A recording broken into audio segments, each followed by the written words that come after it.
जय श्री कृष्णा भक्तों। सावन मास कृष्ण पक्ष कामिका एकादशी और सावन के सोमवार की आप लोगों को हार्दिक शुभकामनाएं। चलिए बात करते हैं कि कामिका एकादशी कब मनाई जाती है। तो कामिका एकादशी श्रावण माह के कृष्ण पक्ष की एकादशी के दिन मनाई जाती है। कामिका एकादशी विष्णु भगवान की आराधना एवं पूजा का सर्वश्रेष्ठ समय होता है। इस व्रत के पुण्य से जीवात्मा को पाप से मुक्ति मिलती है। यह एकादशी कष्टों का निवारण करने वाली और मनोवांछित फल प्रदान करने वाली होती है। कामिका एकादशी को श्री विष्णु का उत्तम व्रत कहा गया है।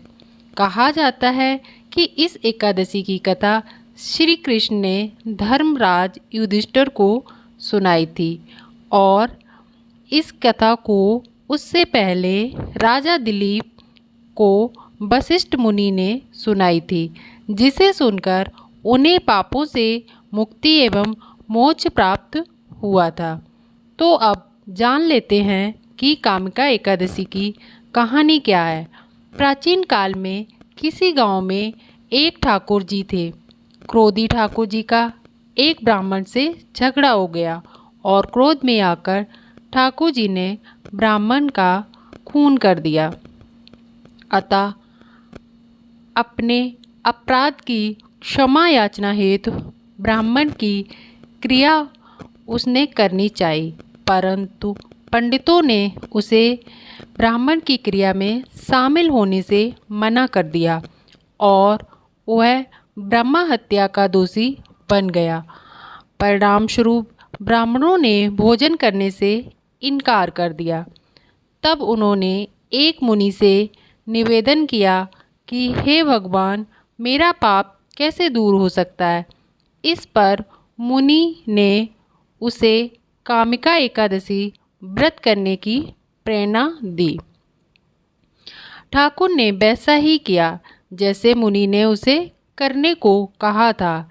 जब रात्रि में भगवान की मूर्ति के पास जब वह सहन कर रहा था, तभी उसे स्वप्न में प्रभु दर्शन देते हैं और उसके पापों को दूर करके उसे क्षमा दान देते हैं। बोलो जय श्री हरि। अब हम पूजा विधि के बारे में भी जान लेते हैं।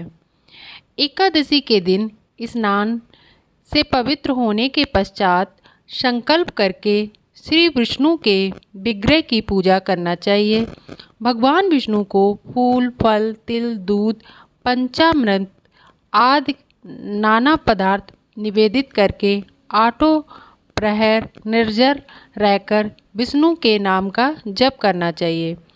एकादशी व्रत में ब्राह्मण भोजन एवं दक्षिणा का बड़ा ही महत्व है। अतः ब्राह्मण को भोजन कराकर दक्षिणा सहित विदा करने के पश्चात ही भोजनात् ग्रहण करें। इस प्रकार जो कामिका एकादशी का व्रत रखता है उसकी सभी मनोकामनाएं पूर्ण होती हैं और उसके कष्ट दूर हो जाते हैं। अब इसका हम महत्व जान लेते हैं। कामिका एकादशी उत्तम फलों को प्रदान करने वाली होती है। इस एकादशी के दिन भगवान श्री कृष्ण की पूजा करने से अमोघ फलों की प्राप्ति होती है। और अगर व्रत नहीं कर सकते हैं तो आप पूजा भी कर सकते, दान पुण्य कर सकते हैं।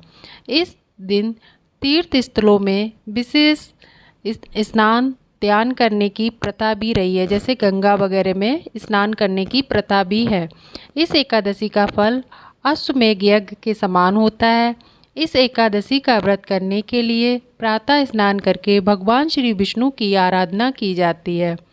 आचमन के पश्चात धूप, दीप, चंदन आदि पदार्थों से आरती करनी चाहिए। कामिका एकादशी व्रत के दिन श्री हरि का पूजन करने से व्यक्ति के पितरों के भी कष्ट दूर होते हैं और पितृदोष भी दूर हो जाते हैं।